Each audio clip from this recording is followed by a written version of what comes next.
মৰিয়নি সমষ্টিৰ অন্তৰ্গত টিয়কৰ তামুলী চিগাত যুৱ সমাজকৰ্মী পল্লৱ গগৈৰ নেতৃত্বত তথা যুৱ সমাজ সংগঠক মানৱ গগৈৰ সহযোগত বিজেপিৰ এক বৃহৎ যোগদান কাৰ্যসূচী অনুষ্ঠিত হয়। মৰিয়নিৰ বিধায়ক ৰূপজ্যোতি কুৰ্মীৰ উপস্থিতিত প্ৰায় শতাধিক যুৱ শক্তিয়ে আজি আনুষ্ঠানিকভাৱে ভাৰতীয় জনতা পাৰ্টীৰ দলত যোগদান কৰে। আজিৰ এই যোগদানে অনাগত নিৰ্বাচনত দলীয় স্থিতি অধিক সুদৃঢ় কৰিব বুলি মন্তব্য প্ৰকাশ কৰে ৰূপজ্যোতি কুৰ্মীয়ে।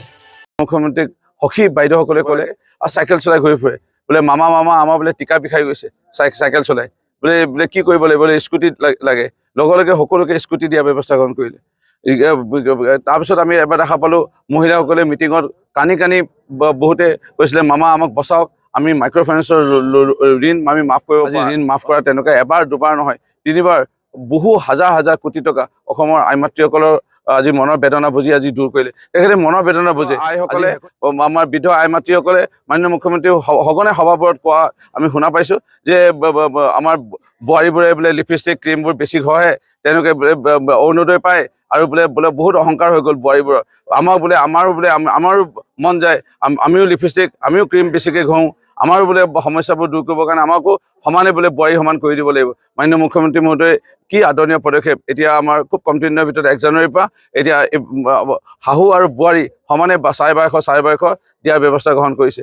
ইয়াতে আজি প্ৰায় তেজাল 150তকৈ অধিক উদ্যমী যুৱক পল্লৱ গগৈ ডাঙৰীয়া, মানৱ গগৈ, সৌৰভ বৰা তেখেতসকলৰ নেতৃত্বত আজি আমাৰ ভাৰতীয় জনতা পাৰ্টীৰ দলত যোগদান কৰিলে। আমি উষ্ম আদৰণি জনাইছোঁ আৰু তেখেতসকলৰ উপস্থিতিয়ে আমাৰ দলৰ শক্তি যথেষ্ট বৃদ্ধি কৰিব। আৰু মই এটা কথা মন কৰিছোঁ, পল্লৱৰ লগত যেতিয়া আজিৰ পৰা কেইদিনমান আগৰ পৰা কথা পাতি আছিলোঁ যে আমি কাম কাজ চাই বিশেষকৈ মাননীয় মুখ্যমন্ত্ৰী ডক্টৰ হিমন্ত বিশ্ব শৰ্মা ডাঙৰীয়া আৰু তেখেতৰ আশীৰ্বাদত মই এই সমষ্টি পুনৰ নিৰ্ধাৰণৰ পিছত এই পূৰ্বত থকা টিয়ক সমষ্টি এই অঞ্চল যথেষ্ট বিভিন্ন প্ৰকাৰে আজি পিছুৱাই আছিল। আজি যথেষ্টখিনি উন্নয়ন তেখেতসকলে দেখিছে আৰু ইয়াৰ ওপৰত তেখেতসকলৰ এটা বিশ্বাস আহিছে যে ভৱিষ্যতে আৰু উন্নয়ন হ'ব আৰু যাক লৈ তেওঁলোকে আজি আমাৰ উদাৰ মনেৰে ভাৰতীয় জনতা পাৰ্টীৰ দলত যোগদান কৰিলে।